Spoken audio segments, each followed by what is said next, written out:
बाई किती पसारा घालून ठेवलाय या पोराने. अरे पाहुणे यायच्या ते काय फोन बघत बसलाय. यांच्या पॅन्टी किक तर चड्डाई किक दुसऱ्याच माणसाने आवरत बसा.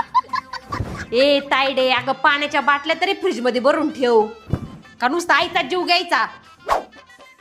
हे अरे दाद्या, जरा पाहुणे यायच्यात उठ. मी आताच बेडशीट बदललं होतं. तो किती पसारा घालून ठेवलाय. तू तर काय काडीच्या कामाचा नाही बघ. ये भगवान क्या जुलूम है.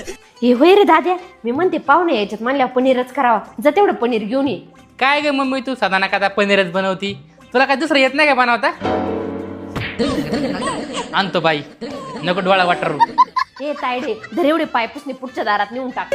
मम्मी तुला इतक्या दिवस नाही सुचलं आणि आताच बरं बदलायचं सुचलं. तुला ना सांगितलंय तेवढं कर. पुढचं नको बोलू जास्त, नाही तर काढूकच काढी. अयो, अजून तुमचं आवरलंच नाही का? अहो पाहुणे यायची वेळ झाली. साडीन पोशाख घेऊन यायला पाहिजे. मला स्वयंपाक करायचा आहे अजून. उरका जरा पटापटा. बाई या माणसाचं काय पटापट